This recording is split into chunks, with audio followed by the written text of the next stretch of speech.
তো হ্যালো বন্ধুরা, আজকে আমরা দেখব অঙ্কের একটা নতুন মজাদার ট্রিক্স। তো দেখো, একটা অঙ্ক দেওয়া আছে। কি দেওয়া আছে? √এর মধ্যে 43 ইন্টু হচ্ছে 49 প্লাস হচ্ছে 9, এটার রুট নির্ণয় করতে।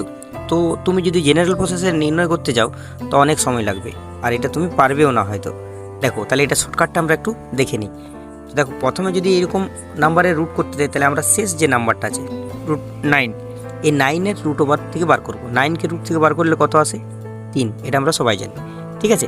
এরপরে কি করব, যে এই 3কে হয় এই 43 সাথে তুমি অ্যাড করে দাও, তাহলে কত হচ্ছে 46, অথবা এই যে রুটের থেকে যে 3টে এসছে এটাকে তুমি এটার থেকে মাইনাস করে দাও, ঠিক আছে, তাও 46 অ্যান্সার আসবে।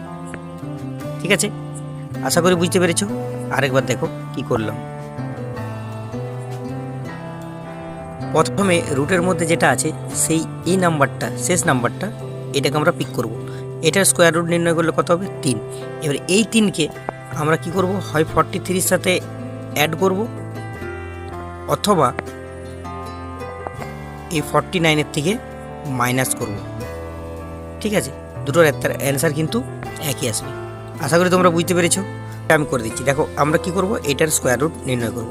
তাহলে এটার স্কোয়ার রুট কত হয়? 1-এর স্কোয়ার রুট একই হয়। এরপর কি করব, হয় এইটার সাথে যোগ করব নাম্বারটাকে, তাহলে কত আসবে? 24।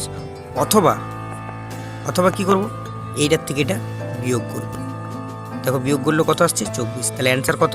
24। এটা কোনো খাতা পেন ছাড়াই উত্তরটা হয়ে যাবে। তো আশা করি তোমরা বুঝতে পেরেছো। যদি বুঝতে পেরেছো তাহলে এইটার অ্যান্সারটা করে কমেন্টে জানিও। যদি বুঝতে পেরেছো তাহলে চ্যানেলটিকে অবশ্যই সাবস্ক্রাইব করে রাখো, আর লাইক, কমেন্ট আর শেয়ারটা একটু করে দিও। Thank you.